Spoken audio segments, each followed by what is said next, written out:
Morning. Welcome to the last class. I'm going to go over the rest of Dolan chapters, and then hopefully that will take the first half of the class. It might take longer. And then for the second half of the class, I'll answer questions I got from one student on email, and answer any other questions you have about either the homework, which you handed in, either just now here in the front or online, or any other questions you have about this class. So let's remember we were talking about population, and I just was talking about the green revolution that happened in the 1960s, which is where it was a boost in food production that basically contradicted the Malthusian prediction that we would all reproduce ourselves into starvation, into famine, right? So the idea was that over time you would have a number and the population would increase like this, and food production would increase linearly, so that food production would be ahead of population in terms of the calories per capita or whatever you think is important, and then at some point population would outpace food production and we would all starve, and we would drop down to a lower population. Now, as a side note, the only famines, or not the only, but there's a theory by a guy named Amartya Sen, who was a Bengali Indian economist, who's I think he won the Nobel Prize a couple years ago. But his pronouncement is that there are no famines in democracies, and he was referring, in fact, to the famine that happened in the I think it was the 1940s, even in India, when India was being run as a part of the British Empire, and the British Empire didn't necessarily care about the famine in India. The same thing was true with the famine in Ireland. The same thing was true with the famine in Ethiopia. The same thing was true in China with the Great Leap Forward, where there was massive starvation. The same thing is true in North Korea with starvation incidents in the last decade, at least twice. So what he said is, there's no starvation in a democracy, no famine, and that is because in a democracy, in a sense, the politicians will not get in the way of people moving to where there is food or food moving to where there is people. That's pretty much the only pronouncement. The politicians could easily make it better. They can improve it by serving the people. But in many cases, starvation has been caused by the government stopping people from growing food, stopping people from going to where there is food, and therefore they starve. So that's one fact, is that we have had this problem, but this has been caused not by economics, it's been caused by politics. And what the Green Revolution did is it more or less did this. It shifted up food production, and I mean, this is not a supply curve. I'm just saying it shifted up food production so there's more food for everybody, right? And put your phone away, please. It shifted up, it increased food production so that everybody had more food. Well, from the perspective of this population curve, maybe at some point we will cross it where there is not enough food and there is a famine and the population crashes. That's possible. In some ways, it's less likely than other problems. And that was what I referred to before as the Simon versus Ehrlich bet, which was that Simon was saying growth is good, and Ehrlich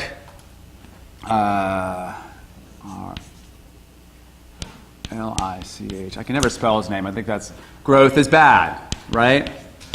And growth is good from Simon's perspective because we're getting better, we're consuming more, utility is higher, and we can do that indefinitely because we are sustainable because resources are priced. So he was talking about a resource story. But he was also talking about prices. And growth with priced resources is sustainable. Because what happens is having children gets too expensive, growing food gets too expensive, burning fossil fuels gets too expensive, and we find ways of economizing by having fewer children, by eating less food, by using fewer fossil fuels. Or we have a technology that makes it easier to get more food out of the same amount of fossil fuels. All those kinds of innovations are driven by prices. But Ehrlich, what he was worried about was the environment. And the reason that I brought environment so heavily into a class that's called resource economics is because resources and environment are very, very complementary. They go together. You cannot talk about one without the other. If you're doing an environmental economics class, I bet they'll talk about fossil fuels. If you're doing a resource economics class, you say, burning oil is great. I put in my car, I drive to the mall, I go around all the heated shops, it's wonderful. There's no bad thing about it if you only talk about the resource, but you have to talk about the environmental costs of the fossil fuels or any other resource being consumed, right? Environmental costs, social costs, all kinds of other costs that are not necessarily included in the environmental story. So the environment, the problem with the environment is that it's not priced. And that's because it's a commons. If the environment is owned by some private enterprise, then it is priced, it's not a commons, and that will work to a degree in terms of that person maybe, what are they going to do? I own the forest and I'll charge you money for the carbon being produced. If you don't pay me the money, I'll chop down all the trees. At some point, you can't privatize all of the commons. And so what that means is we have to run or own the commons as a social good. It can't be a private property. It has to be a social property so that we all support it together.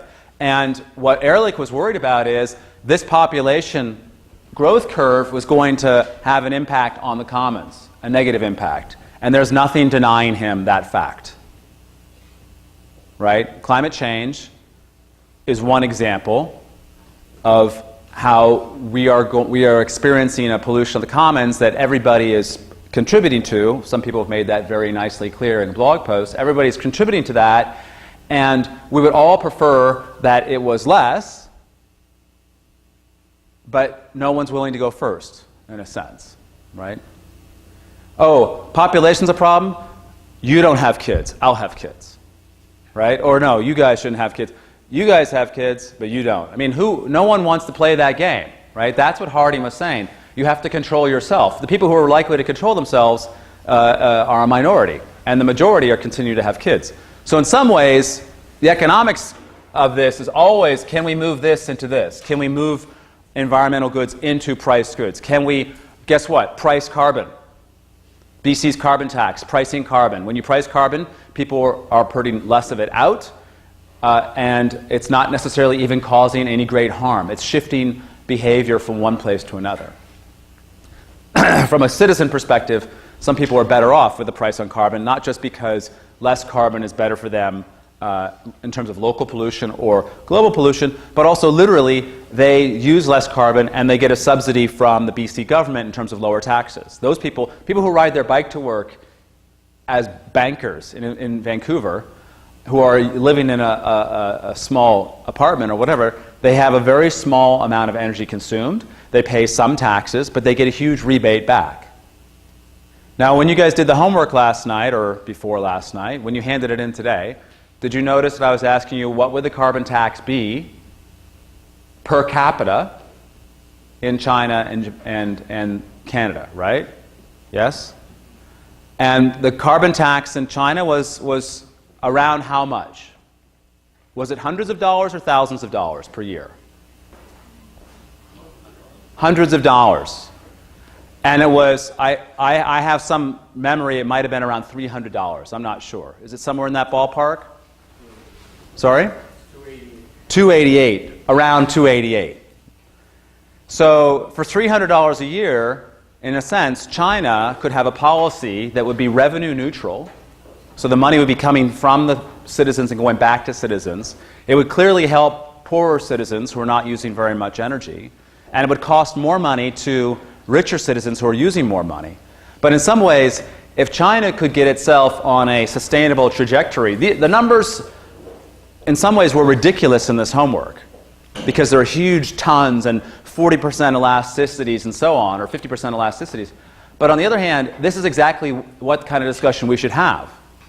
And the important part of the discussion is it's going to cost $300 a year, thereabouts, but it's all going to come back to people in terms of $300 a year, right? People complain about energy taxes. They say, energy taxes cost me money. I need my money. I want to buy more food, or a bigger house, or a faster car, or more movies from downloads. Actually, who pays for downloads, right? But I need to use that money for other things. And if I say, oh, I'm going to take money out of your one pocket and put it in the other pocket, are you really going to be that upset? That was what I wanted you to think about in the last question. How would you think of this tax in terms of yourself as a citizen who's being protected from climate change, or yourself as a consumer who has to pay more? Is it worth paying more to fear less, to worry less? And the biggest question for climate scientists is, do people actually understand what's going to happen? They understand the consequences of having, for example, no fish, no edible fish, right? Or, for example, losing coastal housing that over 1 billion people live on right now. Is that worth paying $288 a person and then getting that back in your own pocket? Can Canadians afford $1,000 a year to avoid that consequence? Unfortunately, that's not the discussion that's happened for the last 20 years because economists have not been running the carbon discussion. But that's, in fact, the only thing that economists can contribute to it. Hey, it's not going to cost that much to shift our behavior from one totally unsustainable path, untaxed path. We can get off of this and go to that quite easily with carbon. It's not happening because a lot of people say, oh, I don't want to pay. And who really doesn't want to pay? Who really doesn't like the carbon tax idea? Is it consumers? Do you as a consumer fear a carbon tax? Kind of. Okay. Do you? Yeah? What would happen to you if there was a tax? I have to pay more. Would you get any money back? Yeah, but it's lower than my tax. Okay, so you would pay more, so you would have to pay more. Now, when you bought that bottle of water, did you pay, how much did you pay for that? $3. If you could buy that for $2, would you? Yeah? What if I told you for $2 you could buy it, but a child died? Would that be okay, or would you want to pay $3 so the kid doesn't die? You would pay $3. So in a sense, when you pay the price of something, you want to pay the full price, the fair price, the price that reflects the total costs, including opportunity costs. And if you fear paying more for energy, and you guys are just examples, everybody can say the same thing, right? We're in a country that's full, in fact a continent, full of people who don't want to pay more. Well, why wouldn't I pay less? Oh, children are dying? Are they my children? Oh, someone else's children. Are they far away? Are they the wrong color skin? That's okay, because I don't want to pay $3 for a liter of fuel. Or in fact, it was less than that. It was about $2.50 or something, wasn't it? People in Turkey, this is a fact that almost very few North Americans know. People in Turkey, which is a very poor country compared to North America, they pay more for fuel than Canadians or Americans do, even more than BC people do. And somehow they manage to get by. So it's not that taking the money out of your pocket is going to kill you. It's that climate change is going to kill you. That's the thing that's ridiculous about this whole question. By not doing something, we're setting ourselves up for a big disaster. And I'm an economist. I'm supposed to be optimistic. Talk to the scientists. They're really, really depressed, right? So the lesson here is population growth is not a problem if we can have resource pricing so that we appropriately use the resources. Resource consumption is not necessarily a problem if we price the resources correctly. Whether it's carbon, whether it's water, whether it's land, we should price it correctly. Should somebody come and take your land on the outskirts of Shanghai and turn your family farm into a office building and give you 50 kilos of rice as compensation? Is that fair? Is that just, or is that economically efficient? It's not, because it's theft. And it's not paying the full value of the resource.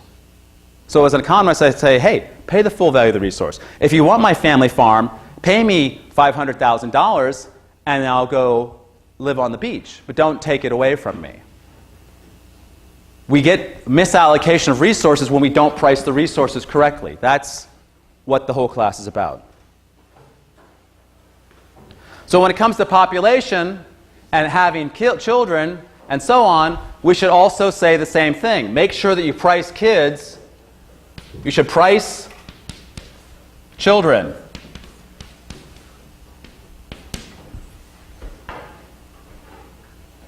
Some guy wrote a column the other day, maybe we should subsidize children because parents have such a hard time. We should give them more money so that they have all the resources they need to raise their children.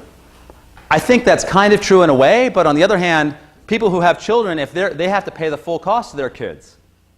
And if they're getting subsidized, we're having more kids. And if we're having more kids, we're into this problem here.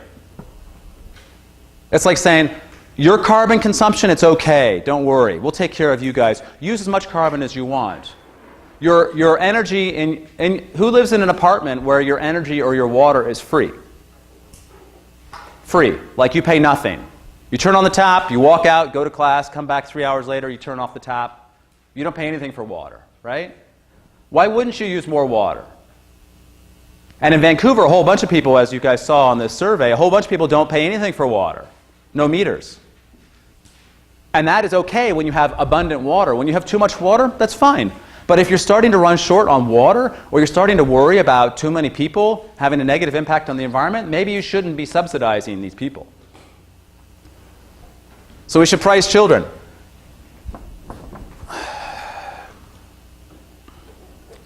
So what that means is basically don't subsidize things, right? The easiest thing is to stop subsidizing energy, for example, and start taxing things you don't like. I'm not going to repeat this, you guys know that, but it happens everywhere. I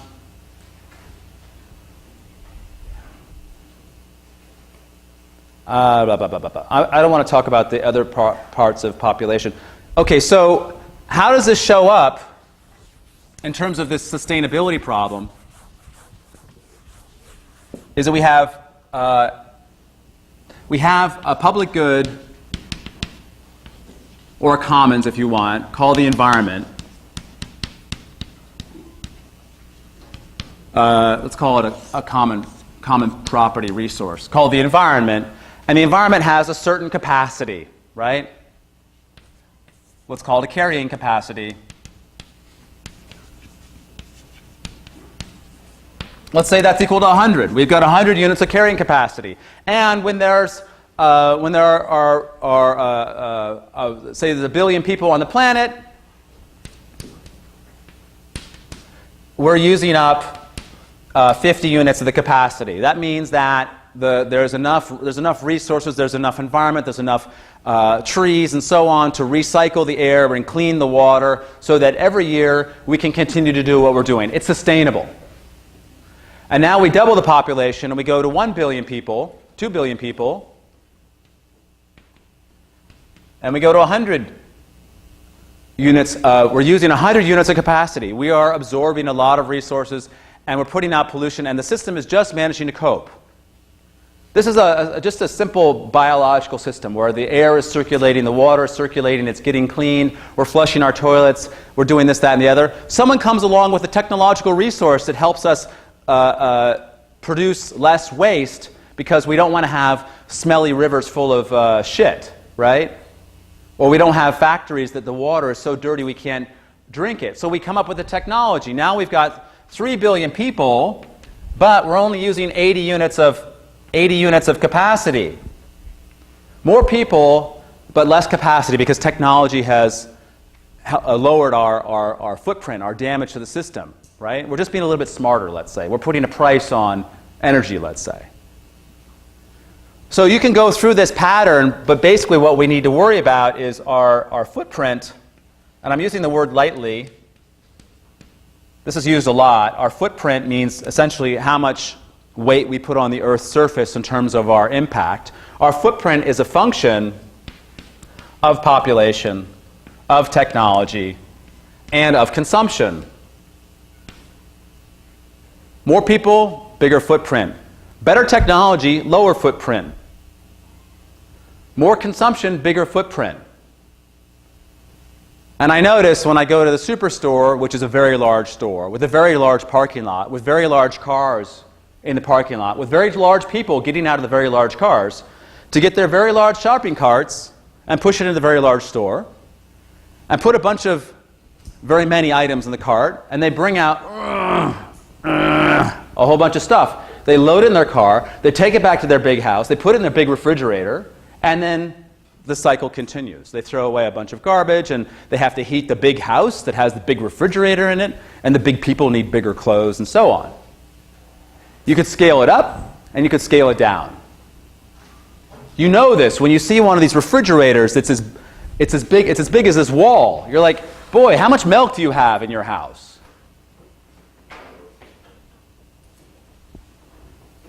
And the biggest question here from an economic perspective is, okay, here's some question of sustainability, but are these people any happier?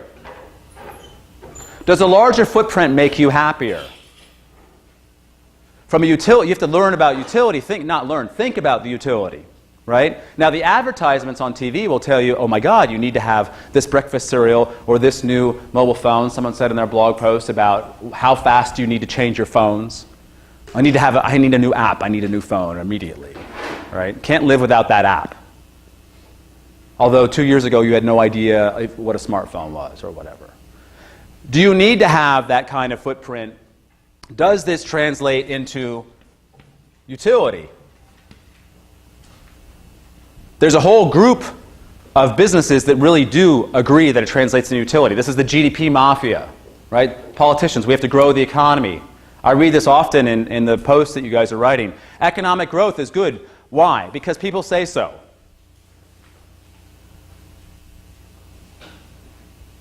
I could go out and burn a car right now, boom, in the parking lot, and I'll produce economic growth. The fire truck has to show up. Those guys are getting paid. Someone has to go buy another car. You got to make another car. There's a hole in the parking lot where the fire is. Someone's got to put a hole. I just improved the economy. Put me in charge of your economic structure, and I'll make your GDP grow like nobody's business. But GDP growth, the one thing you should know about GDP growth, it does not exactly translate into happiness. And when people say we're growing the economy, whether it's a Canadian or an American or a Chinese or a Taiwanese or an Indian, whatever they say, you should say, am I happier? Don't ask yourself, is my economy bigger? There are people that benefit from the economy being bigger. They sell usually consumption, or they sell technology to fix the problem, or they sell population. Hospitals have more babies, baby clothes sellers, the nurseries, the baby books and toys. I mean, there's a whole industry called Have More Kids. They actually panic. The business press goes crazy when people stop having kids.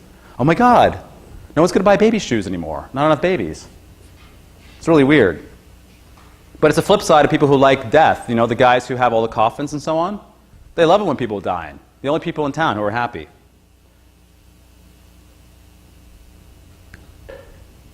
So we want to ask ourselves, does this translate into utility, and are we exceeding carrying capacity? Now, by all measurements, right now the planet is at about 350 units of consumption. We're way beyond carrying capacity on this planet. And the lights might be on right now. You might be thinking, everything's fine with me. I bought my coffee. I bought my bottle of water. It was only $3. Everything is okay. What's wrong with the planet? Except that there are some people who are already in real trouble, and there are income sources that we're not receiving anymore, right? Tuna fish and other fish that used to be traditional fish. All kinds of things are going away that we thought of as normal. Reefs and so on. The climate change is the biggest function of that, but you could see the same thing. You could see 350. You could see 3.5 times footprint if you look at what's happened in Beijing. There's just way beyond the capacity of that city to operate. In some ways, Vancouver is beyond its capacity to operate if you look at downtown congestion, right? Or housing prices, the way that people complain all the time. They're so worried that if they don't have a job, they're not going to be able to pay their rent. They're going to have to leave the city and go live in somewhere else. I'm not going to despair it. Detroit, right? So these are the things to watch for, and this is the stuff that you need to understand from a resource and environment perspective.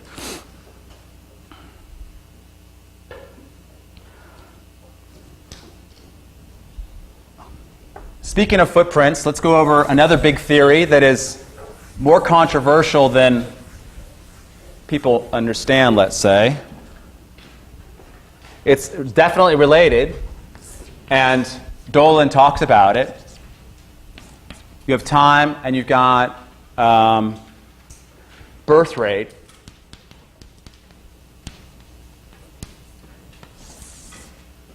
And you have this inverted U-shaped curve, right? That is called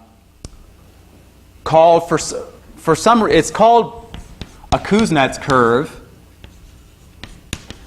by economists, because there's a guy who came along and said, his name was Kuznets, and he said, hey, look at this curve. And what it is it basically says that this is birth rate per woman. What it is, it says a country, or I should say, this is not birth rate, this is number of children. Number of kids per woman. Number of kids who live.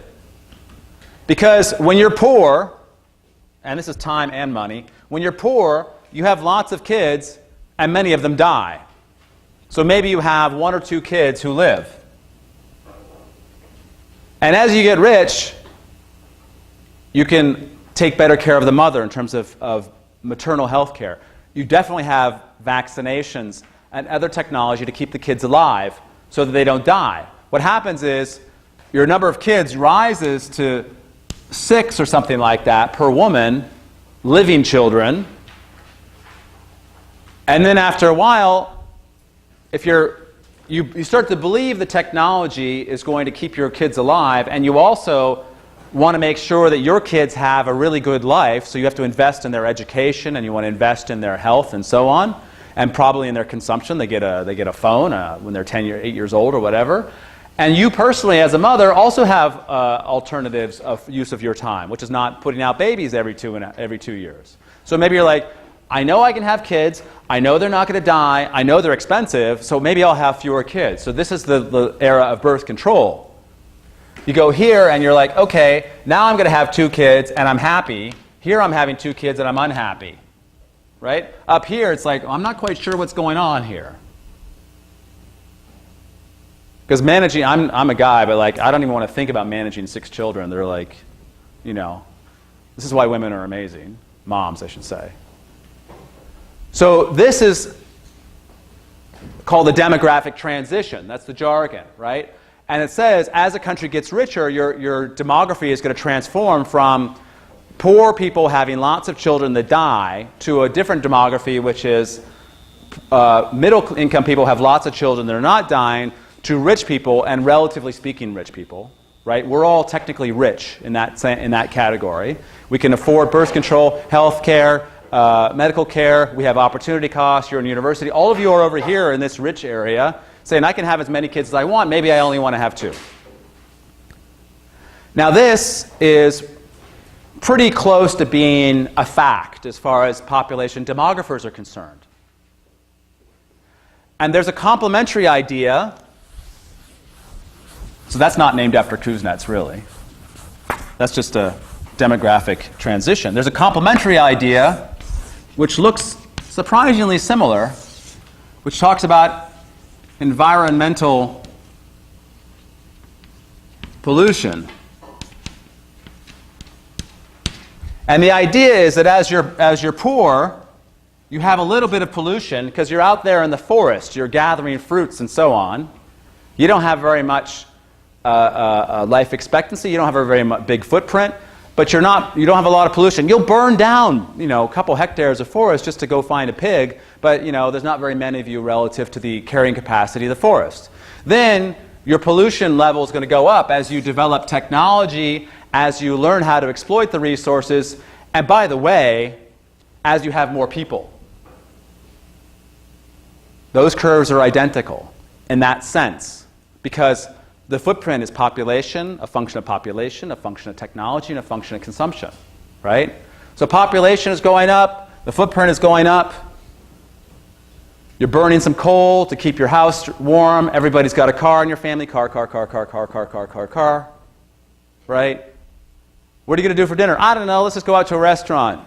We pay them $18. They use some resources up. Whatever. They throw away half the food because why? Who bothers? I don't take food home. You use a lot of resources. And then you say, whoa, holy cow, I can't see outside in front of my face. Maybe I want to spend money on pollution control devices and regulations and law enforcement. And I think it's a good idea to relocate factories at a very high cost, 200 kilometers away from where people live. Maybe we can invest money in cars that don't pollute so much, and maybe it's a good idea to pick up the garbage outside the house instead of just throwing it on the ground. So your environmental pollution is going to go like this. As you get rich, you want to have a nice environment. Here, you're sad, but you're like, whatever. And here, this is like, oh my God, you're angry. That's an environmental Kuznets curve. That's what it's called.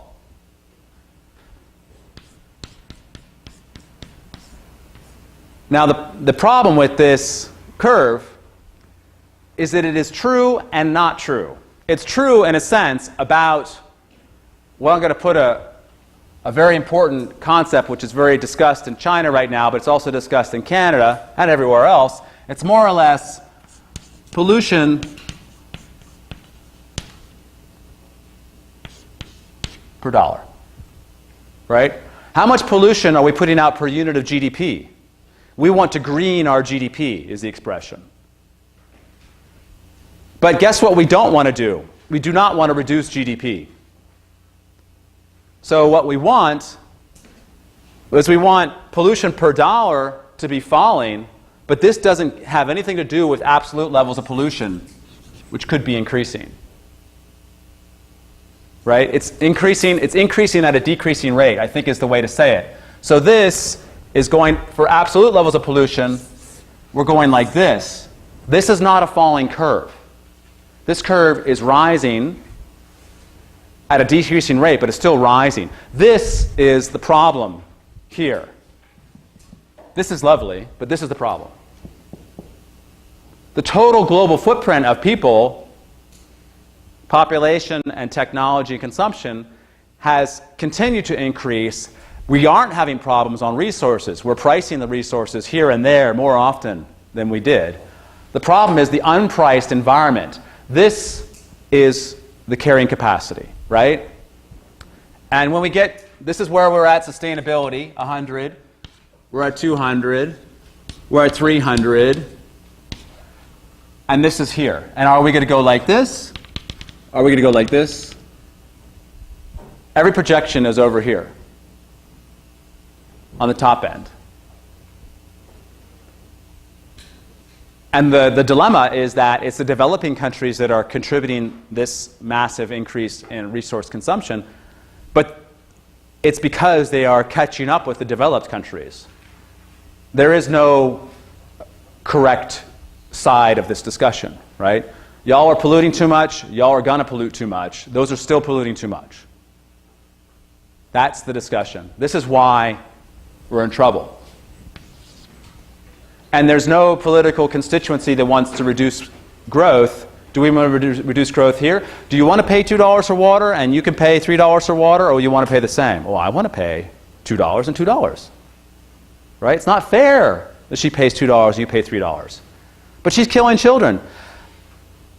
But she's paying $2. If she's okay about killing children, maybe it's okay if I kill children also. Because that actually is the logic. Right? You're polluting, it's killing everybody. Yeah, but you are too. Oh yeah, you're right. Interesting logic, isn't it?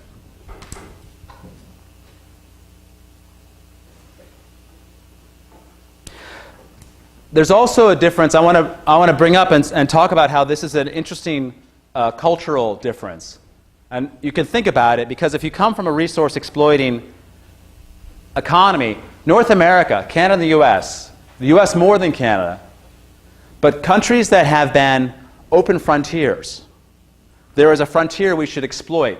the Soviet Russia. It's like, oh, it's all open virgin wilderness, right? They use the expression virgin as if like, oh, it's fertile, it doesn't have any children in it, let's go make children there, and so on, right? The virgin wilderness shall be explored and exploited. There's always more. Let's chop down some trees. There's always more over there. Let's pollute the water. There's always more. There's always more land. This resource-intensive kind of attitude is part of the culture of North America. It's part of the culture of, let's have a big house. Why not? There's plenty of space, right? Let's just leave the car running in the driveway. Why not? There's plenty of fuel. It's cheap. We have to drive a long way. Who cares if we, put some more houses and subdivisions here? There's plenty of open space.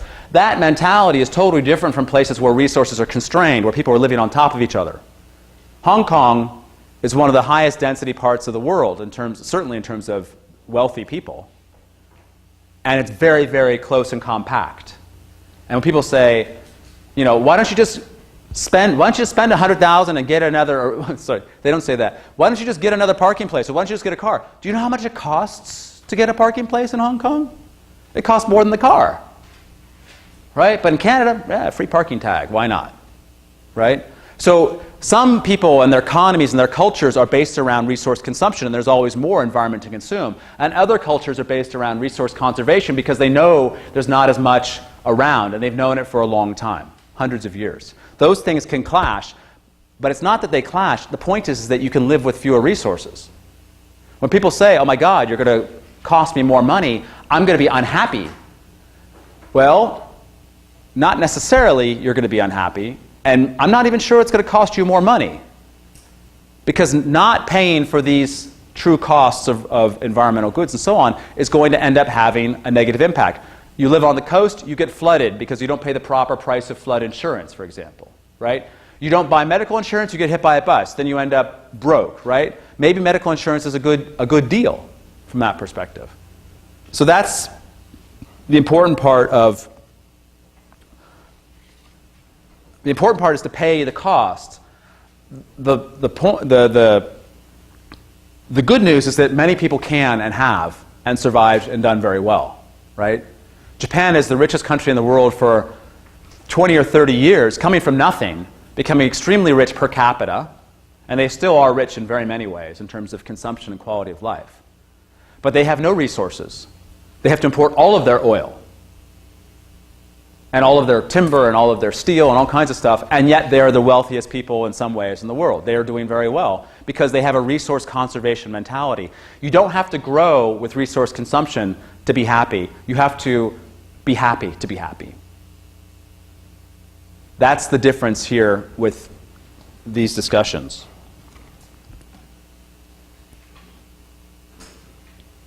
Okay, I want to switch gears a little bit.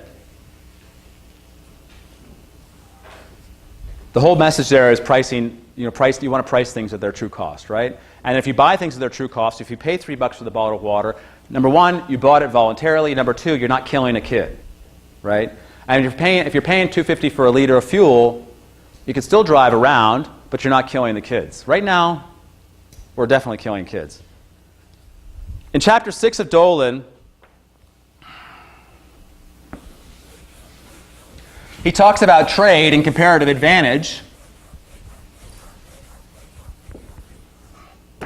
And I'm not going to get into trade theory right now. Hopefully you guys heard that. But if you have the US and China, and here you have Apple Inc., and here you have Foxtrot, or Foxconn. These guys are manufacturing iPhones that are designed, as it says on the phone, designed in California, made in China, right? This is based on comparative advantage. Apple has got the designers with the nice pants on, and they've got the advertising campaigns and the software engineers, and Foxconn has got industrial organization, lots of workers, and fast production technology, etc. Both sides are winning from this exchange. It's a gains from trade exchange that benefits consumers. If it was cheaper to make the phones in Mexico, if they could be designed better in South Korea, which is true probably for Samsung devices, then that would happen, right? We're talking about a marketplace. The important thing is not to think about why trade is good. This is always good. The thing to worry about with trade, there's two things to worry about with trade. One is a false thing. We don't want to have trade with China because all the money is going over to China and we're never going to see it again. That's just retarded. If any of you with an economics degree say that, I'll take away your degree and burn it, right? Mutually beneficial trade is good because of comparative advantage. If the money goes over to China or to Foxconn or whatever, so be it. The workers have got to eat, etc., and it'll come back one way or the other. That's just like basic macro. The problem is, what if there is a Foxconn factory that's polluting? Unpriced pollution, right? That's called offshoring in the business. If you take your dirty technology of smelting iron to make steel and you send it from a country that has very clean production regulations, like Vancouver, for example, with the cement production and steel production that used to happen, and you send it overseas, you send it off into industrial area, you're offshoring. You're taking the benefits over here and you're leaving the pollution behind. Now that might be acceptable to the people who work in the polluted area or might be unacceptable, but you have to take it into consideration, and if you can price it, so much the better. Much, much better, right? But here's the thing. Don't claim that your consumption is without sin. You have to say, oh, of course my consumption has a footprint. It's that pollution over there. And if it's clean, I would be happy for it. And I would even pay for it. This, of course, is the big consumer question, right? Will consumers pay for it if we just make them aware? Well, maybe.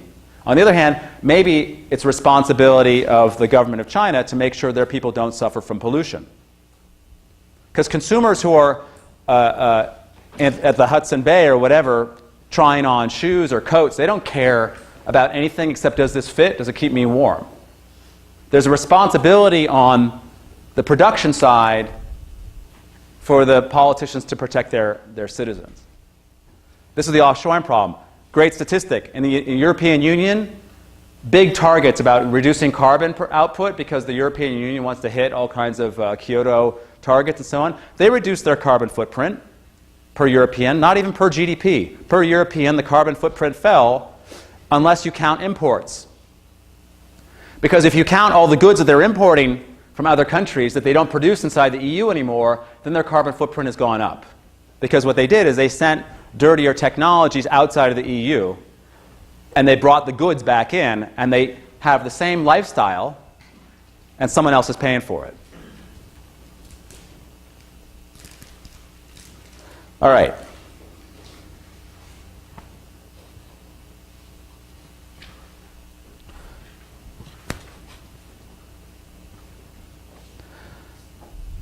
So what this means is that if the offshoring will occur if there is two parties to the discussion. Number one is the importing country is not in charge of or not labeling the production technology or pollution. And number two, if the producing country is allowing dirty production methods. Now, dirty is a very interesting word because some people's dirty is different than other people's dirty. I've been into restaurants in many countries that would be very filthy or dirty compared to restaurants in North America. Everybody nearby, that's fine. They eat there. I eat there. I'm happy. They're happy. Everybody, you pay $2 and you walk out. Dirty, that's not necessarily dirty from a local perspective. So when we say pollution should be taken care of, it doesn't necessarily mean that every country should have the same level of pollution. This is the big thing that economists emphasize and social activists do not agree with. If everybody was producing at the same level of Swiss technology and pollution, Switzerland would be doing very well. Everybody else would be out of business in a sense, right? So comparative advantage does include child labor. Comparative advantage does include more pollution. Comparative advantage does include working more than 10 hours a day. The question is that a social consensus or is that because of poverty or political manipulation or corruption? If people have access to jobs and people have discussed pollution, and if they decided socially and politically we want to have this level of pollution because as a developing country we would rather have more economic growth now and we'll pay the price in pollution, that's okay. If it's pollution that the people don't like from a democratic perspective, as in a majority perspective, if they don't like that pollution and yet the producers continue to pollute and the government continues to allow that pollution, that's probably not okay.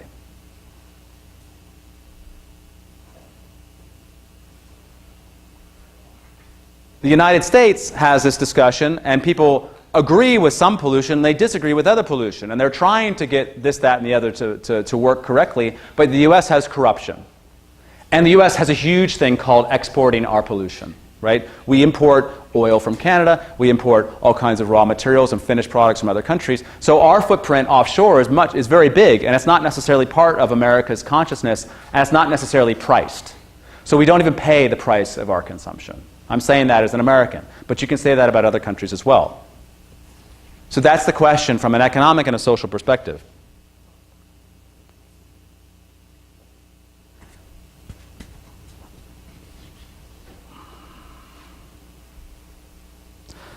I'll say one more thing about climate change, at least a note that I have here.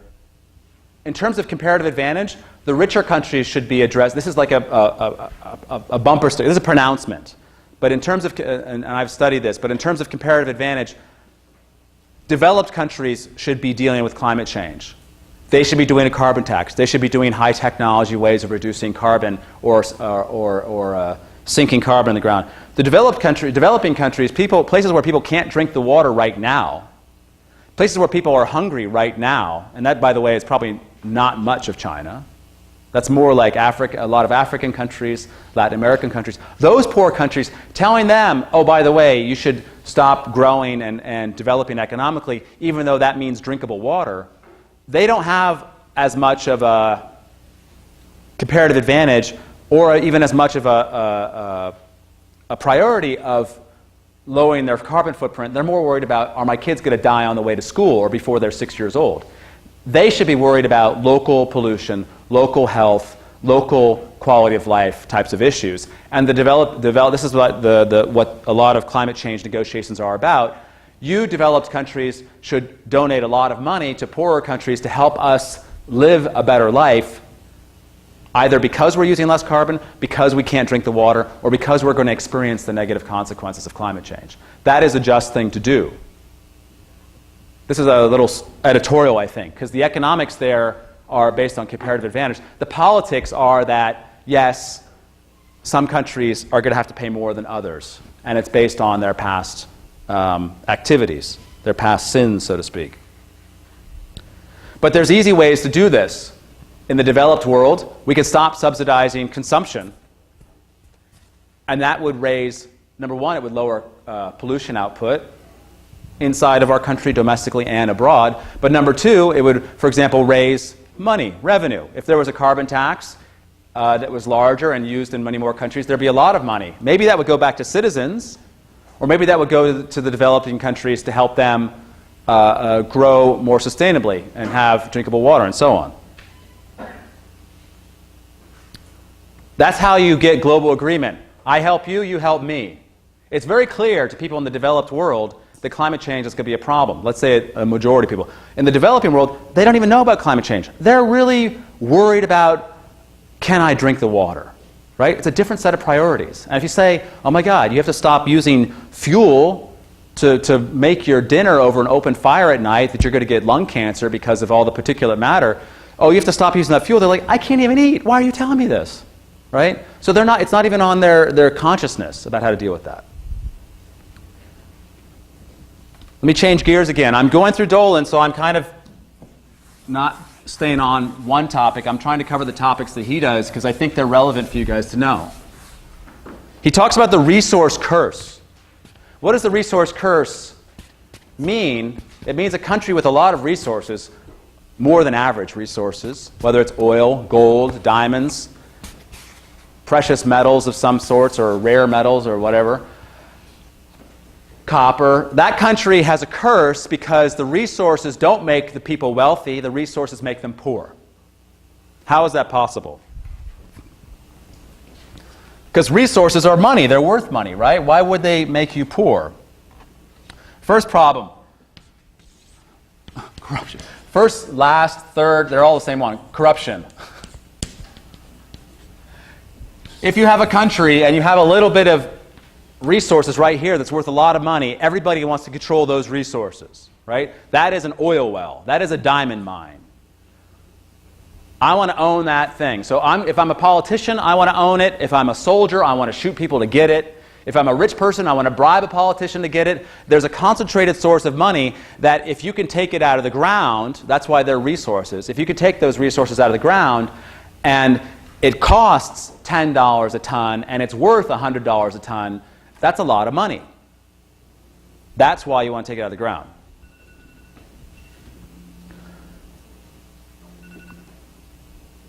So number one, you have corruption. I'll stop in a second. Number two, big interesting question. If you have resource rents, which is what I talked about, that's the 100 versus 90. If you have resource rents, the government can also tax those rents, can't it? That's great, because then citizens don't have to pay any taxes. You don't have to pay taxes on your income, you don't have to pay for your medical insurance, you don't have to pay taxes on your consumption, your fuel, because all those taxes are coming from the nice resources sector. Except who runs the show when the politicians want to have some more money? I'm the president, I pick up the phone, I do not call the citizens because you guys are not giving me any money. I call you. You're the guy who runs the diamond mine. Hey, can you help me out? Oh, what do you need? A couple more slaves? You guys come work for him for free because I need his money. What happens is when the government depends on one source of revenue to run itself, like the government of Alberta does, from oil revenue, then the government of Alberta only cares about oil production, because oil production means taxes. Taxes means I get paid. Means I get paid means I can go home and watch TV and not worry about anything. I am not interested in reducing oil production in Alberta if I'm the government of Alberta. This is how the government of Alberta, or any resource-rich country like Saudi Arabia or like Qatar or other resource-producing countries, or parts of countries that are dominated by resources, like Western Australia. I'm not interested in reducing consumption because I need the tax revenue. So the curse is the government is going to push forward mining the resources at any cost, including environmental costs, including human costs, and so on. Ironically, the thing to do if you wanted to, the thing to do in a case like Alberta is not tax the resources at all, practically, but tax all the citizens. In some ways, it's exactly the same thing in terms of revenue to the government, but now, who are your customers? The citizens are your customers. And if they tell you do something, you will. And if they say shut down the oil facilities because they're polluting us, you will.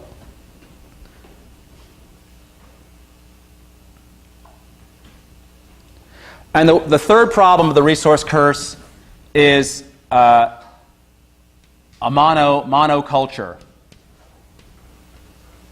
versus diversity.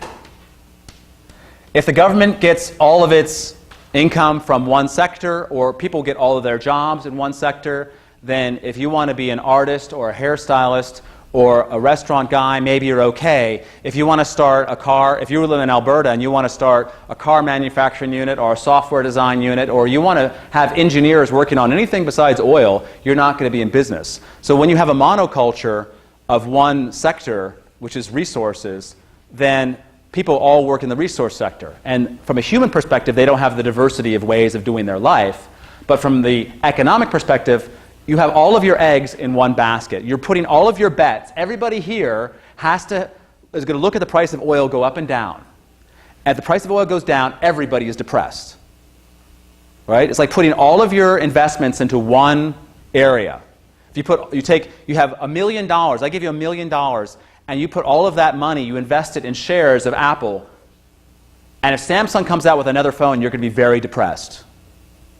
But what do you want to do? I'll put some money in Apple and some money in Samsung. Okay, now I'm seeing it go up and down. But wait a second, maybe telephones are not everything. Maybe I should put some money in cement. Maybe I should put it in television sets. Maybe I should put it in real estate. When you diversify your investments, you don't worry too much about any one sector because all of the sectors balance each other out. Some are good and some are bad.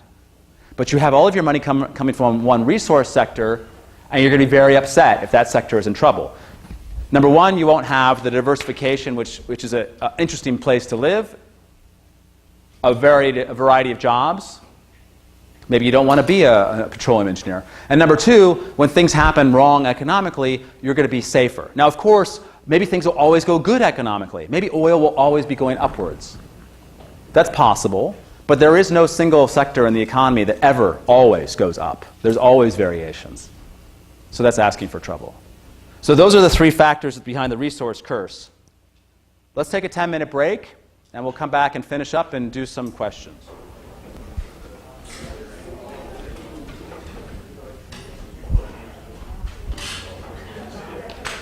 Okay, so the first half of the class, or the second half of the class, we're going to have cookies.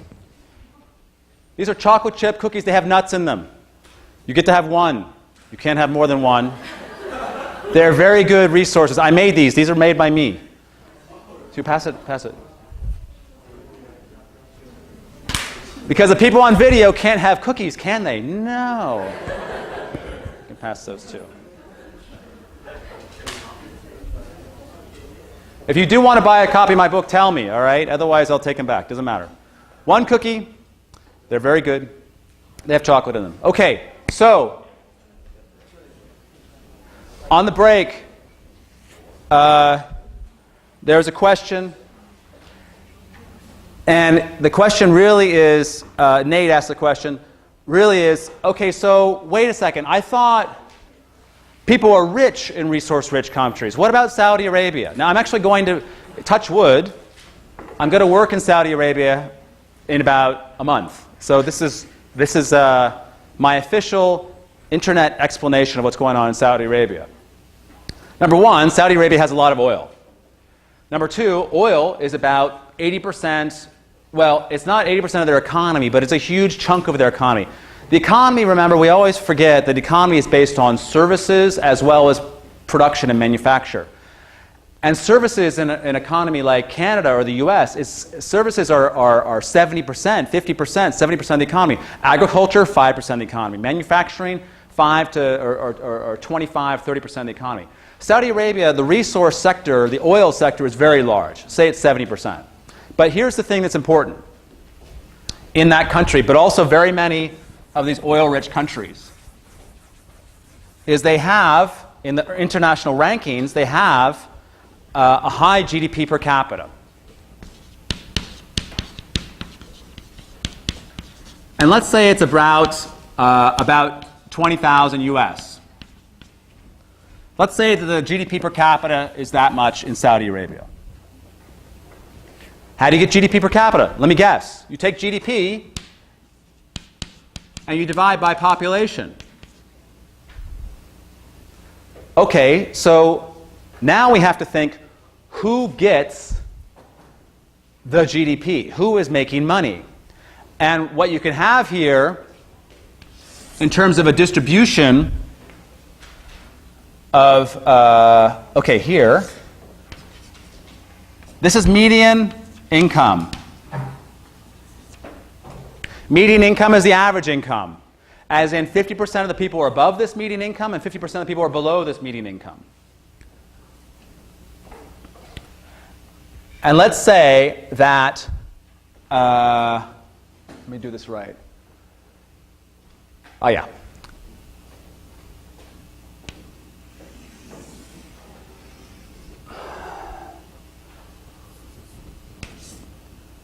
So this, in terms of the mass, is 50%. 50% is on one, under the curve on one side, and 50% is under the curve on the other side. That's the definition of median. But what I have over here, this is $1 billion. What I have over here are some people who are making $1 billion a year. That happens in the US, but it happens in Saudi Arabia because they have a royal family which is very wealthy. And if you take the average of $1 billion and 0, which is what I make in Saudi Arabia, then on average I make $500 million. The two of us make $500 million a year. Million. A billionaire, $1 billion of income, average was 0, is 500 million. and if we take 2 more of me making 0, then the average, here's the thing to keep in mind. If there's 3 people, 1 makes $1 billion, and 3 make nothing, then we have an average income of $250 million. This is the average. But the median income is 0. The median income is 0 because 2 people make below 0 and 2 people make above 0. Right? 1 is on 0, 1's over at $1 billion. So when you look at statistics for GDP per capita and you say, wait a second, that's the average. That's not the same as the median income. Because equality or inequality has to be factored in if you're worried about social balance, let's say. Right? This is development economics, which is different from resource economics. But in development economics, you have a thing called the Gini coefficient. Who's heard of the Gini coefficient? Gini? All right. I'm going to say this because it's relevant to the discussion here. What you have is a 45-degree line, and this is population in percentage, and this is wealth in percentage. And if everybody is exactly equal, then as you go up the line from 0% of the population to 100% of the population, everybody's share of the wealth is exactly equal. You have $1, you have $1, you have $1, you have $1. Everybody has $1. If I have 10 people, I have $10. If I have 20 people, I have $20. That's how you get this exactly straight line. This is known as perfect equality. Okay? Now, perfect inequality means that no one has any money except you. Right? What happens is, as I go on the population, am I doing it backwards? Population goes, yeah. So, wait, I have to reverse these. This is population. It didn't matter before, now it matters. As I go from 0% of the population over to 100% of the population, I get no wealth, no wealth, no wealth, no wealth, no wealth, no wealth. I get the last guy, whang. This is where I go up to 100% of the wealth. The last guy has all the wealth. That is the least equal. And this is Gini equals 1.0 is unequal, and Gini equals 0 is equal.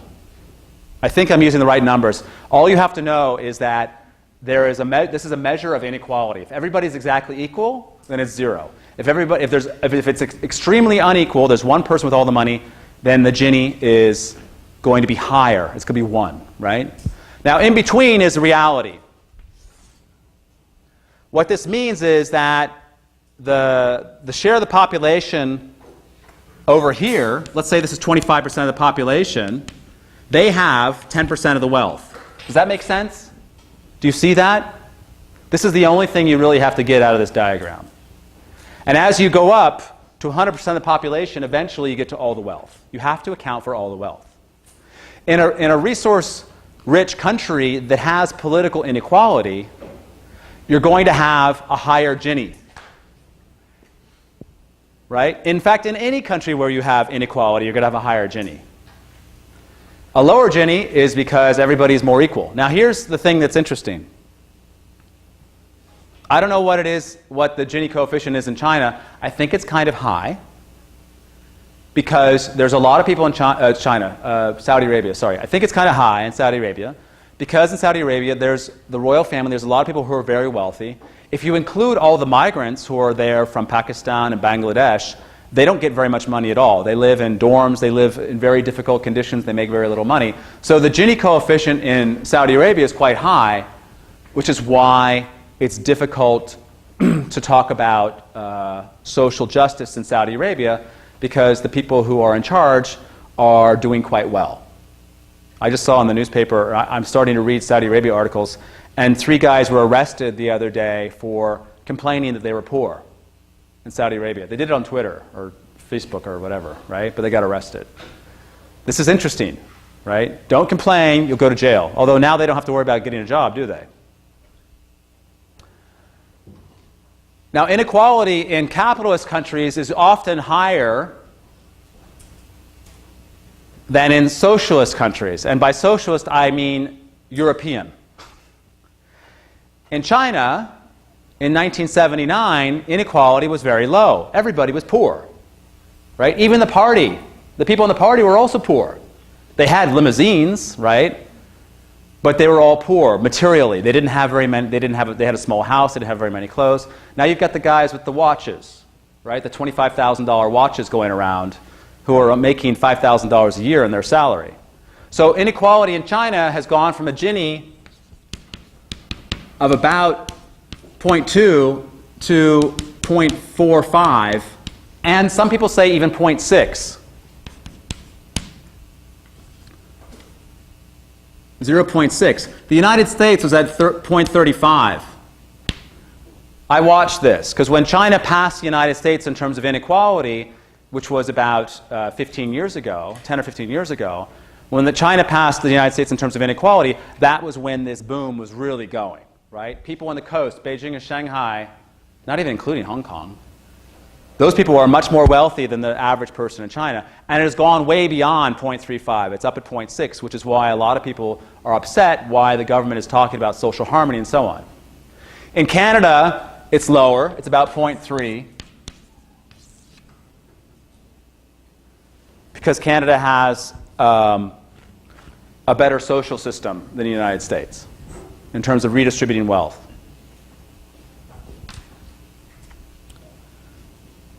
So, is GDP per capita important? Only for statisticians. What matters for the average person in a country is median income, right? And more importantly, utility. Like, oh boy, I've got a whole bunch of money, but people keep shooting me. That's not really happy, right? I have money, and I keep spending my money to go to the hospital for my wounds, my bullet holes, and the economy goes up every time somebody shoots me, but I'm not very happy because I'm full of bullet holes. Right? So utility is not the same as GDP. That's why I'm moving back to the Netherlands, because I don't make as much money there, but I'm happier because of the public goods and so on. How do you resolve the resource curse? How do you keep this from becoming a problem of corruption and rents and monoculture and so on? What you do is you take all those rents, and instead of giving it to the government, you put it in what's called a sovereign wealth fund, which is where it's not being part of the general budget, but it's being managed on behalf of the citizens of that country, right? This is what happens more successfully in Norway than any other country, because Norway, they found their resources after they already had social cohesion.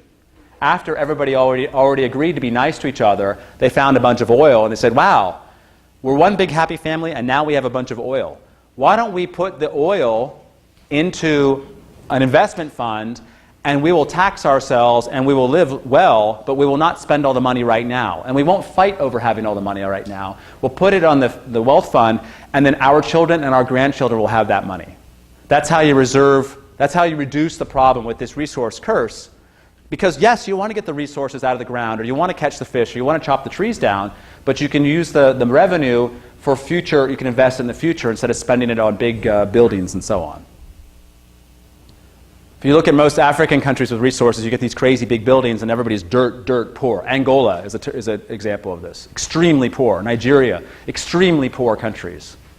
Libya, Venezuela now, even worse, right? Very, very poor countries. They're sitting on top of these resources, and it's worth billions of dollars, and they're dysfunctional socially and politically. In some ways, Alberta is the same way, right? Because the government is all, we have to make money, we have to pump all this money out of the ground.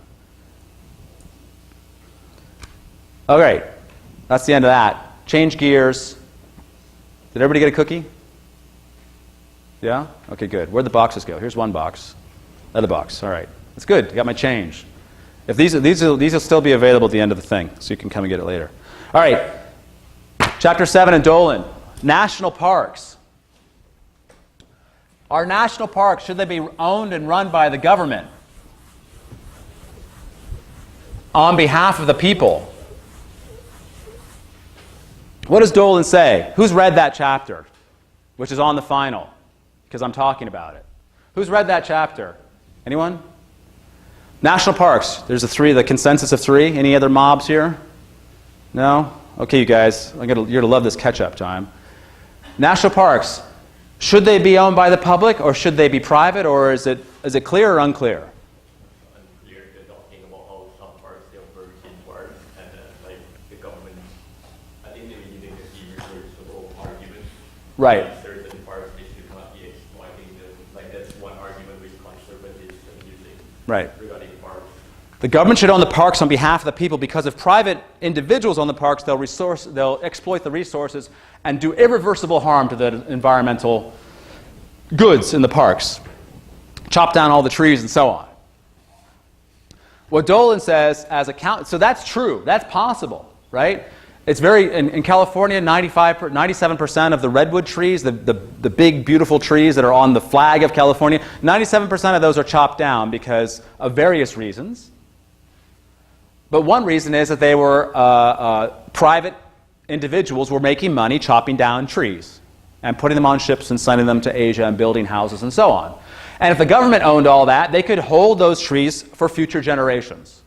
That's the discussion. On the other hand, the government might say, hey, we have this private land,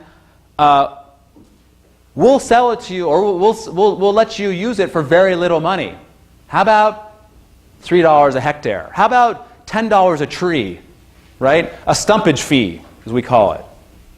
And the government sets this standard based not on the resource value, but based on political considerations. The current Prime Minister of Australia, Tony Abbott, who continues to make headlines for being even more stupid than Stephen Harper, has said, let's go down to Tasmania and chop down trees out of a UNESCO-protected national forest for jobs. We need to have jobs in Tasmania. Tasmania is literally the bottom of the world. Beautiful place. I've been there. And we need jobs, so let's chop down those trees. Now, if the government is saying, you chop down the tree, which is worth $1,000, and make an income in terms of $500 from and I say $1,000 in terms of the real value, by the way, right?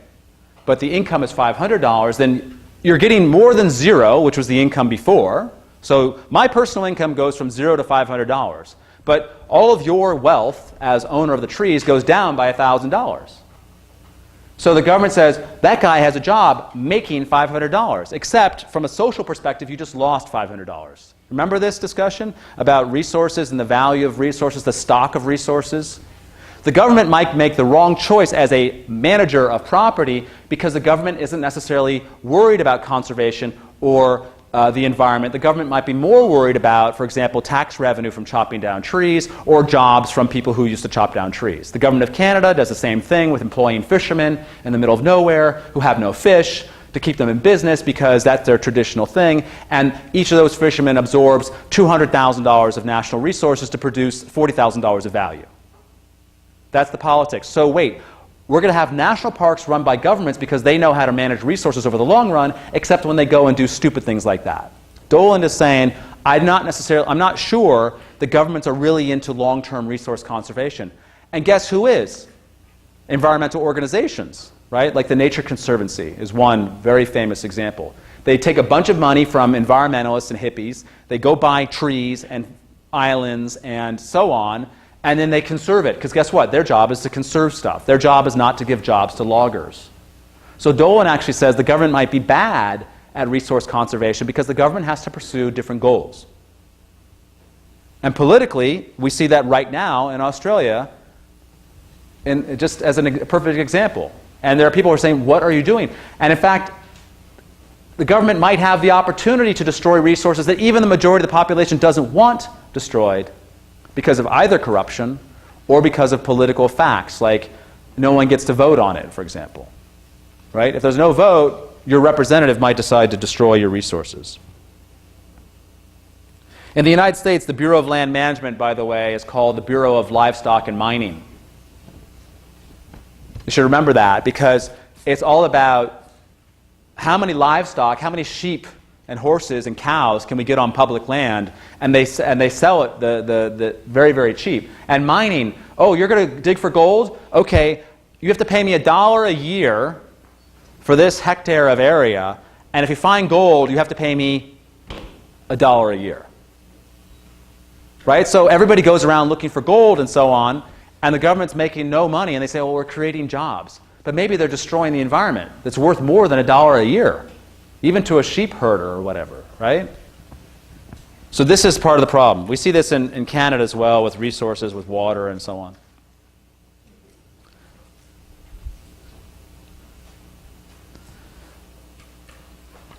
That's public management of lands on behalf of the public.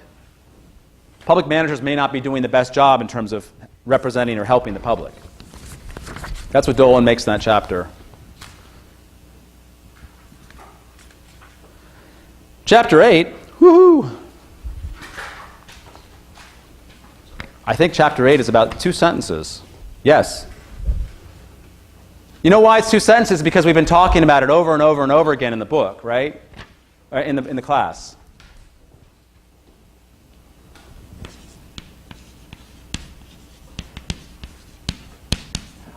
We've used this word sustainable a lot. I don't know if I've ever defined it. It's not very complicated to define, but here I'm going to say it. So sustainable means can continue indefinitely. That means forever. That's sustainable. It's almost like a definition from physics. It's not very complicated. It's not very glowing, but it's actually an easy example. And here's the thing that's interesting. Sustainable economies, what does a sustainable economy mean? It means that basically I'm paying the full cost of production and selling goods to you that you want, and you're making the full value of your income, your labor, and you're buying goods and so on, right? As a consumer in a sustainable economy, you're paying the full price of your consumption, and as a as a producer in a sustainable economy, you're paying the full cost of production, right? Full cost means not just the resources in terms of land and water and oil and time, not just those resources, the technology, but also you're paying the full cost of the environmental damage, right? All those externalities. You're internalizing the externalities.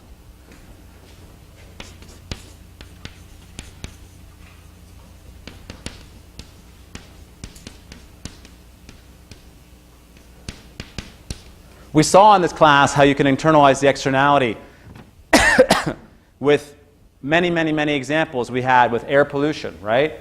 Either you're going to put a tax on carbon, you're going to put a regulation on particulate matter emissions, you're going to price water so that people, when they're taking it from their tap, it reflects the cost of the water out of the environment, it reflects the cost of the chemicals, reflects the cost of the infrastructure. You can have internalize the externalities in terms of the 2 shops that are next to each other. One guy is the candy maker and the other guy is the doctor. One guy's got a noisy machine. The other guy wants to see his patients. This is the example from Coase.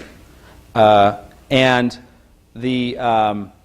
it's sustainable if they reach a mutually agreeable deal where one says, you know what, I'll produce candy at night. You see your patients during the day. Sustainable. No money changes hands. Right? Or I'll pay you $50 to go away, or I'll pay you $50 to soundproof your visiting room with your patients. That's sustainable. You're internalizing the externality. You can do it a million different ways. I don't care as long as you do it. As long as both sides are happy to it. And it's harder to do it with things like carbon and climate change, we know. But it's not even being done in many examples where the resource consumption is subsidized, for example, or where regulations are not enforced, or where they are enforced, which is an example given out of a paper in my other class.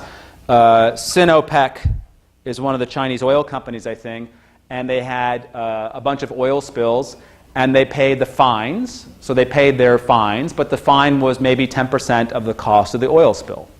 So they're obeying the law and destroying the environment because the law is not written at an expensive enough level to change the behavior. In the United States, if you go buy gasoline and you put it in your car, you're supposed to pay a tax that pays for the roads you drive on. Forget carbon, the roads. But that tax hasn't been raised in 25 years And so now the drivers don't even pay for the roads they're driving on. They're not internalizing the externality. So if you don't drive but you pay taxes, your money is going to pay for the roads that you drive on. Well, that's not sustainable in terms of economics. And if you think about this, it's not hard to say that this is exactly the same thing. This is exactly the same thing.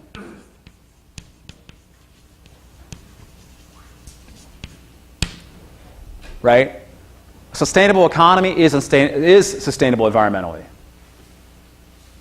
We're not going to argue about that necessarily. We may argue about what's the right price of carbon. We may argue about the correct way to allocate water, or who should have land, or is it fair that the First Nations got robbed and the French people and the English people took away their land. You can talk about that all day, but we have to agree that it's a good idea to internalize the externalities, because a sustainable economy is the same as a sustainable environmental policy.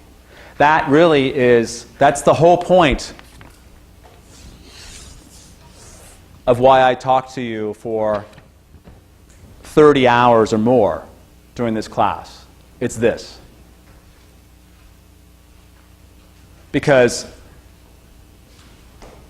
they all feed together. They're what Dolan calls a closed loop system, right? We have to live within our own pollution. And he talks about this in terms of, if you do this, if you internalize the externality, then what are you going to do? Number one, you will be responsible. When you pay $3 for that bottle of water, you're being responsible about paying the full cost of that water. If you pay $2, woohoo, you have another loonie, but a child dies. You're not being responsible if you're not paying the full cost. So number one, you have to be responsible. This is what he talks about from an individual's perspective. He's saying, let's look at the economy from your perspective, not from some policy guy in an office, not some politician who's giving a speech. You have to think, what is responsible is to pay your full price. Everybody should want that, demand that. In fact, of course, I demand that for me, but I demand that for you and you and you, right? It doesn't make any sense why not everybody would pay their full cost. Does anybody want to pay their full cost if other people are not? No, they don't. That's also true, right? That, in a sense, is what we call the prisoner's dilemma, but it's not that hard. It's not really any kind of dilemma. Basically, you say, hey, let's all vote to pay our full cost, and then we will see the consequences of that later. So number one, you're going to be responsible, and number two, once you're responsible, then you get to do what everybody else does, is you get to make choices. You can make a choice to drive your car. You can make a choice to eat the pancakes. You can make a choice to go swimming outside. You can make any choice you want, and your choices, your personal choices, aren't necessarily hurting other people. So once you take responsibility, you can make choices. We talk about this with private goods. You go into McDonald's or Timmy's and you buy a coffee and a Timbit or whatever. You're paying that, and someone behind you says, oh my God, you're hurting me. Oh, ouch. But they're not going to say that, right? They don't say that. But they might say that if you get in your SUV and you drive away, or they might say that if you leave the water on. I'm paying the price, actually $0. If you leave your car idling, some kid is over there dying of ocean acidification or ocean sea rise or whatever. So the thing is that our choices are only responsible, they're only responsible if this is true. Because you try and make a responsible choice. Is this organic? Is this GMO? Is this local? Is this made in China? Is this made in Korea? Is this made in North Korea? Is this made in Cuba? Should I go to Cuba? Should I talk to people from Cuba? Is that responsible? I don't necessarily know, right? But if all the prices are accurate, which is a goal, it's not necessarily a truth. But you know that as they get more accurate, your choices are responsible. That's the whole topic there.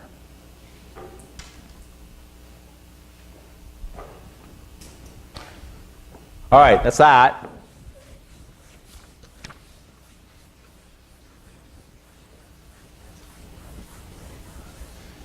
And the appendix, he has a nice essay on climate change and climate change policy. And he talks about it in an interesting way. He doesn't talk about, oh, we have to do something about climate change because of future generations or the children or the fish or the polar bears. He says we should do something about climate change because all of us own collectively the atmosphere. We benefit from the atmosphere. It's our property. And if you destroy my property, I should be mad. Now, it's collective property, obviously. But if I say, this is your collective property, and you guys come and you destroy it, you guys all get to be mad. Right? And if someone inside of your collective, these three guys start to destroy your property, you get to be mad. It doesn't matter if you're an owner or a non-owner, the people who are owners get to be upset about their property being destroyed. It doesn't matter if it's an insider or an outsider destroying your property, you're upset. And he says, let's think about climate change like that. Wouldn't you be upset if someone was destroying your property? Wouldn't you be upset if someone went down in the quad and just like cut down all those trees and took Terry Fox and dumped them in the lake upside down and stuff? It'd be funny, but it'd be upsetting too, wouldn't it? Poor Terry. But it's an area, you don't even own it, but you're like, hey, what is this? If someone leaves garbage everywhere, for full employment, just dumping garbage everywhere, right? That would be upsetting. So it says, don't do harm to other property. And that's the principle we should think of. And if we're going to do that, that's the whole reason to act. That's the whole reason to mitigate. And then guess what? He says, how can we do that? How can we reduce the harm to people's property? Well, guess what? We're going to internalize the externality. We're going to price the resource or the environment. And you can use these markets. And he talks about carbon taxes. They're back in the news again, not just because of British Columbia being amazing. Carbon tax is a way of internalizing the externality, right, to protect the resource, environment, climate, resource, whatever you want to call it. And you can use prices to change behavior. You could say, hey, guess what? Burning all that fossil fuel and putting all that carbon out is not a good idea. You can use prices for that. You can use markets for that. There's cap and trade. There's all kinds of stuff. We talked about it. And more importantly, the prices give you the signal saying, hey, my energy bill right now is $50 a month. And if the energy price in Canada, if the energy price doubles, then it's $100 a month, and maybe I'm going to close the door when I walk outside in winter, or maybe I'm going to put insulation around the windows, or maybe I'm not going to run the air conditioner all the time. Maybe I won't even live in a place where I have to run the air conditioner all the time, right? It's not a doubt to me that cheap, as in too cheap, energy has made it easier for people to live in places that are hostile, right? Whether it's Dubai or Southern California and Arizona or any of those places. People live there and they just like, yeah, it's easy. Flip on the air conditioner and just walk around in your, in your suit, in fact. They wear suits in Texas because they have so much air conditioning on. They have to wear a suit because they're so cold. So the science on climate change is evolving. We don't necessarily know exactly how it's going to impact us. There is no doubt it's going to be a negative impact. The impacts are showing up in different places in different ways.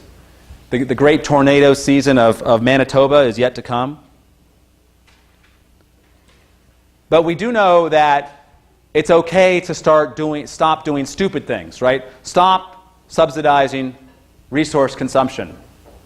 By that I mean don't sell fuel for less than its price.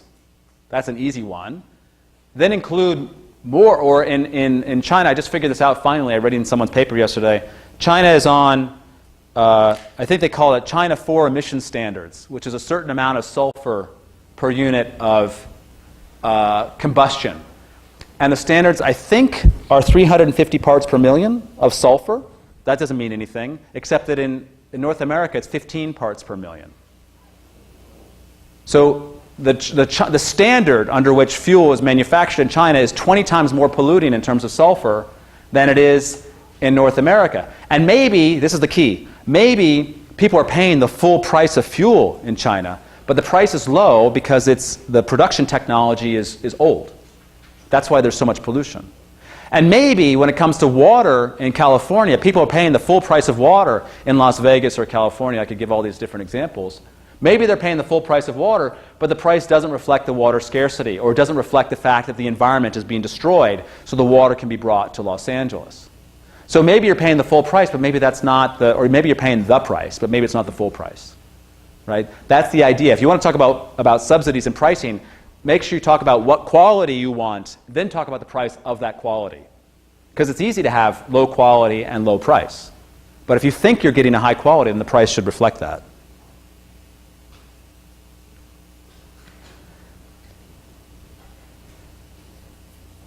And probably the last thing I could say is that if you have prices that are correct, then it makes it easy for everybody. Then it's less political. It's more economic. It's more happy in a sense. Because you make your choices. You don't have to worry.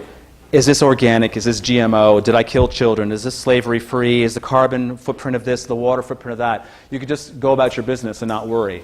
And then humans are very, very good at working with those choices. They take the responsibility, they work with the choices. This is what the Hayek paper was about. If you have the full price information, then you make choices and everybody understands what you're doing because these price signals are going back and forth through the economy. So I'll stop Dolan with that, stop the lectures with that, and get to some questions that were sent. We have 20 minutes still, or thereabouts, less than 20 minutes, 15 minutes. So that's end of the lecture. Any questions about what I just talked about there? Not end of the lecture, go away, but end of this topic. No questions open on this? Nate, you have a question? Not yet? All right.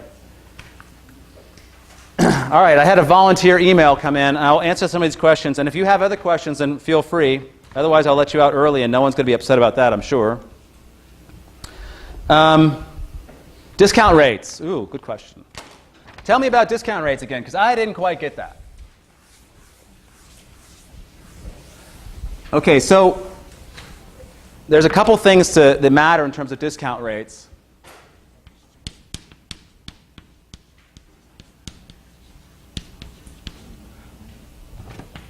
Number one, they're not the same as interest rates.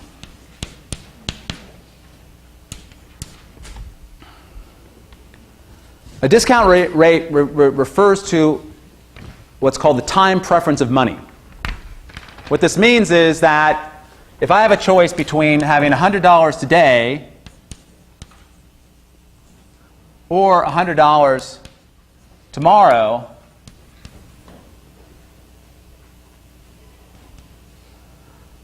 this is the economic jargon for preferences. This means I prefer, right? I prefer $100 today to $100 tomorrow. You can write the word, doesn't matter. I don't even know if this is going to be on the final. Is this before the midterm? Okay, so this is so you walk out of the room enlightened. This is not going to be in the final. Oh, stop writing. Shit. All right, now look. $100 today versus $100 tomorrow. You have a preference for this. Now, if I say, okay, how about I give you $105 tomorrow? Maybe you're indifferent. Maybe you're willing to wait a day to get the extra $5, right? This refers to, if it's indifferent, this is handy. Now I can say that $100 is equal to, I'm just going to 105 divided by 1 plus r is one way to look at it. So this is a 5%, 1.05, right? That's the math. So r is the discount rate. R equals 1 over delta. Delta is a discount factor. I was using the notation, I was using the delta just as shorthand. But 105 divided by 1 plus r.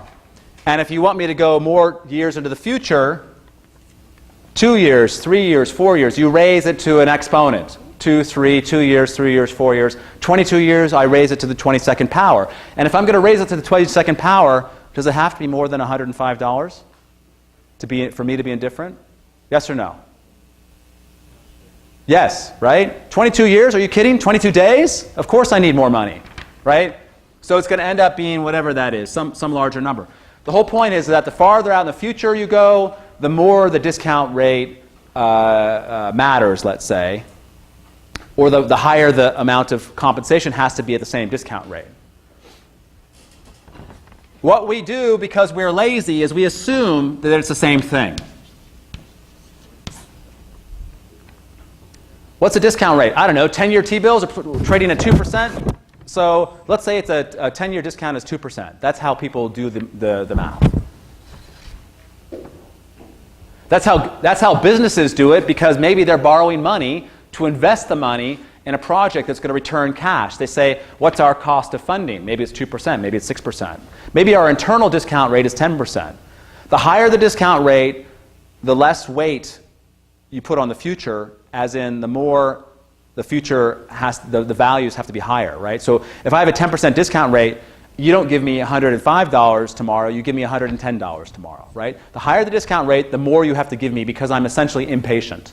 In developing countries, people have discount rates of 50% or more, because they don't believe, number one, that you're going to come back in the future. Number two, they may not live so long.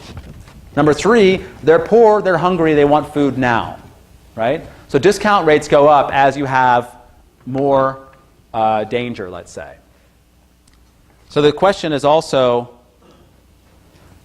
what's the difference between social and corporate on this? And the reason that social discount rates are higher, so we're talking about a discount rate on a project. Say the project is to reduce pollution. And the social discount rate should be higher because pollution is going to affect people over a very long period of time, longer than a single lifetime. It's called a multi-generation model, right?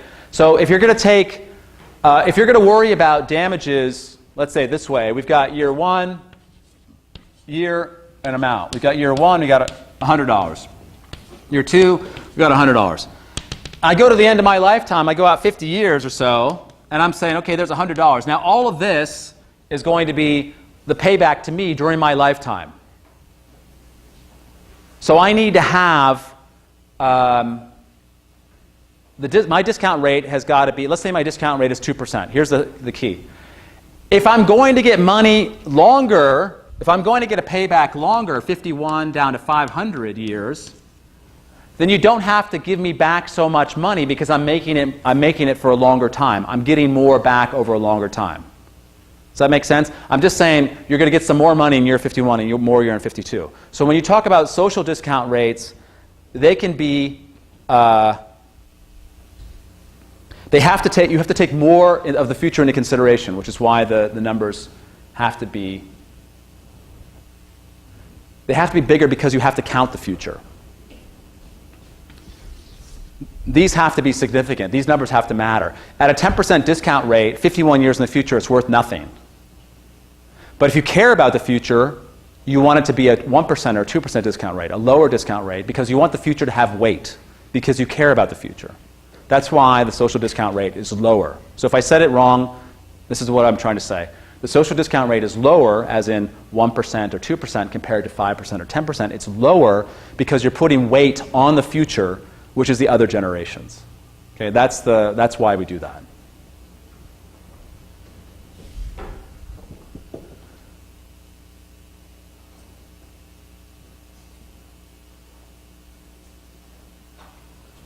Totally different question.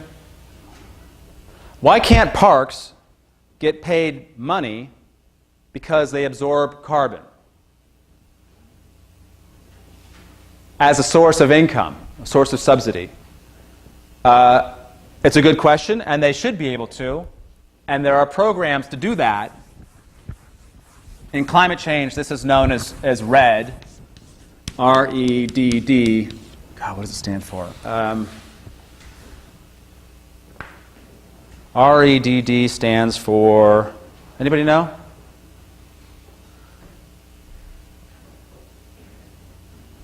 Just think red. What it means, I don't remember the definition. It means something like deforestation and destruction or something like that. What it means is that there's a program to pay money to governments or to individuals for protecting forests, especially rainforests, because those forests are holding carbon. And in Southeast Asia, they have a huge problem with, in Indonesia and Malaysia especially, they have a huge problem with deforestation. Brazil is another place where this has been a problem. It's a huge problem because those places have lots of forests.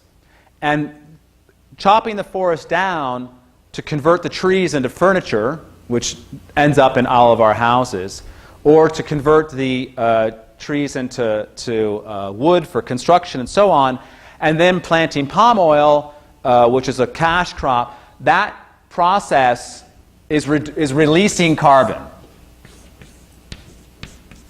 Right? So if you cut down a tree and you burn it, the carbon goes in the atmosphere. And if you have mechanized, if you have the machines, all this stuff, all these things lead to carbon going up.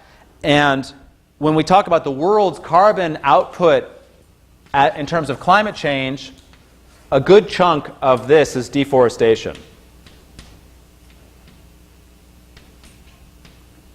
So we're adding carbon by burning coal and oil and so on, but we're also adding carbon by releasing. So coal and oil are dead animals and plants from millions of years ago, right? We're burning those dead animals and plants from billions of years ago, millions of years ago.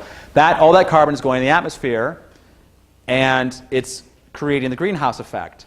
If you burn down trees and remove trees that are holding lots of carbon, that's only hundreds of years old, that's also going in the atmosphere, right? There's methane that's going to be released from Russia when the permafrost melts, and methane is 20 times more climate enhancing than carbon. That methane, they call it a big burp. There's going to be a big burp, and when the methane goes up, the temperature might jump in 3 years. It might jump by 1 degree Celsius, which is beyond radical.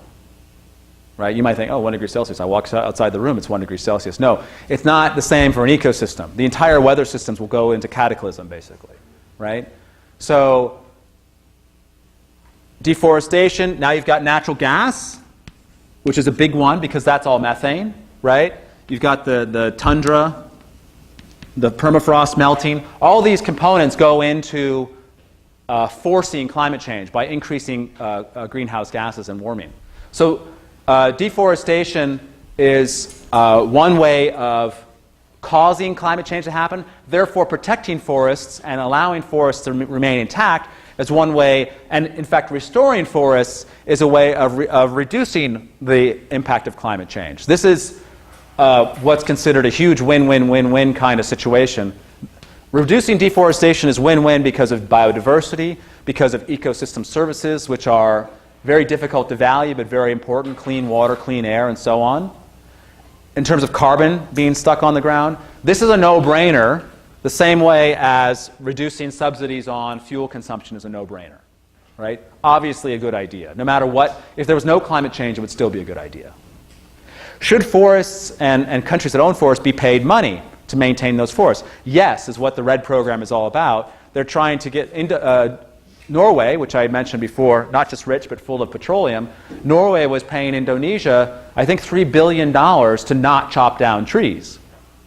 Indonesia was having some problems because they took the money and they kept chopping down the trees. So that's a bit of a corruption problem. But this is the idea, is that they would pay to reduce the output. All right. We're out of time. Thanks very much. See you on Sunday at 3:30 in AQ 3182. Is that the number? If I said it wrong, don't believe me. But it should be 3182. All right, thanks, guys.